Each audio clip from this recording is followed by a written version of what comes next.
Hi, I'm Maud, and I'm an educator with Helpers of Our Farm and Greenlands Farm. Today I thought we'd take a look at our Goumi berries. We looked at them a few weeks ago on our virtual tour, and I thought I'd let you see how they're progressing. So the scientific name for this Goumi berry is Eleagnus multiflora. It's also known, its common name by either cherry Eleagnus, cherry silverberry, Goumi, or Natsugomi. So it is not native to North Carolina or America. It is from the Far East and native to China, Korea, Japan, and Eastern Russia. It is a deciduous and sometimes semi-evergreen. Ours is semi-evergreen. It depends on where you're located, but so the difference between deciduous, semi-evergreen, and evergreen is they will drop their leaves if they're deciduous. In the winter, semi-evergreen, they will drop some of their leaves, and then an evergreen will hold on to their leaves or needles. Something, kind of an example would be like a pine tree is in a semi-evergreen, they do drop some of their needles, and like an oak tree is deciduous, and an evergreen would be something like a conifer or a fir tree, or a holly is a good example of one as well. So you can see the size of it. They normally get about 6 feet tall. Ours is probably about 8 to 10 feet tall. And it flowers in April for us. Sometimes it'll flower in May in other areas of the country. They're very fragrant flowers.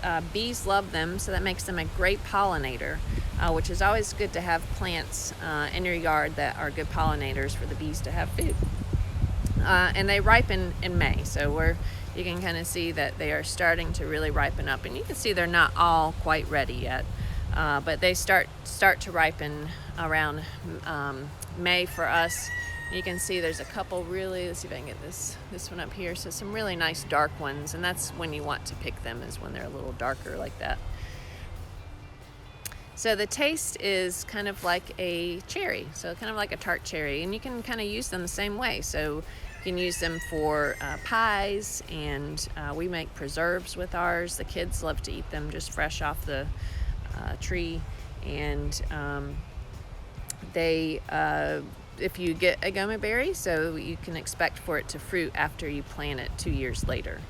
They have a great nutritional value. So some of the things that they do for our bodies is they have vitamin C, and vitamin C repairs and grows body tissues, and it's also involved in the formation of a lot of different body functions like collagen, which is good for your hair, your skin, your joints. They help absorb with the absorption of iron, and iron helps with your hemoglobin, which is a function that you need to transport oxygen in the blood, which is very important. They also, vitamin C helps with immune system and for healing wounds. The other thing that the Goumi berries have are two other vitamins are vitamin A, and vitamin A protects your eyes, supports your healthy immune system, and it's also good for your bones. The other vitamin is vitamin E, and another one is immune system function support and eye health. And then they are full of antioxidants, and antioxidants protect or prevent or even slow damage to cells caused by free radicals. And free radical is sounds really cool, but they're not actually very cool in that it's a partially unrepaired electron, so it can affect you, be affected by different environmental sources like radiation and pesticides and various pollutants. So if you look at their beautiful red color, they actually, and let me see if I can get a really ripe one here. So let me see if I can find one that's a lot. Here we go. All right, so if you look at these, you can see how red they are. And they have, if you think about tomatoes and a couple other red, here's another one here. You can see how red that is. They have something special in them called lipocene, and that's the red pigment. and they have the highest value of or highest content of lipocene, and that's part of that antioxidant. So that's what helps with even with fighting cancer as well. So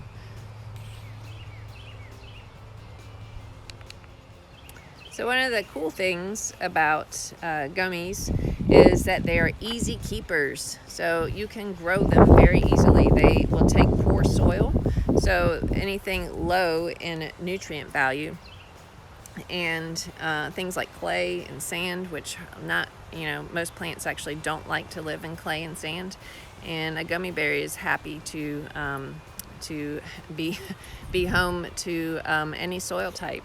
They do like to have full or half sun. Now the other thing they do need is well-drained soil. So even if the soil is poor, it needs to drain very easily. So they don't like to be sitting in water. So they like it drier. They're also pest and disease resistant, and I don't have any birds right now because I'm here, but they are not bird resistant. So the birds do love to come and eat our berries. But I think it's fun to have them sharing in our fruit sometimes, because we do get a lot of fruit off of here. You can see, even though it's not even done fruiting yet, you can see there's some other berries, or there's quite a few here. The other thing that's interesting, so I said that they will take poor soils. So one of the things that they do to soils is they're nitrogen fixers. So they'll take nitrogen out of the air and put it into the ground through a working relationship with a bacteria that lives on their roots.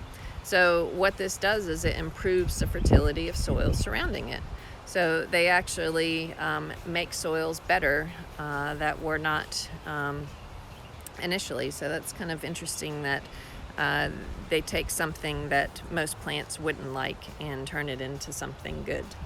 Lastly, they are very good at being able to survive cold temperatures as well. So they can go as low as -4 degrees Fahrenheit, and sometimes the plant will lose its leaves and die back a little bit, but the roots can survive up to -22 degrees Fahrenheit. So they can take cold. They're very cold hardy. And I was going to show you this is my little friend that comes back every year. So we have a nest up here that the birds have made a pretty nice choice to live where there's plenty of food around. So this is our bird that comes back every year.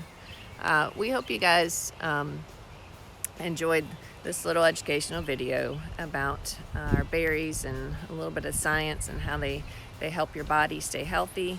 And if you're interested in gummy berries, sometimes we sell them up at our little shack on the weekend for Greenland's Farm, and you can also buy them at selective nurseries. Just give them a call and I'm sure they'll let you know if they have any.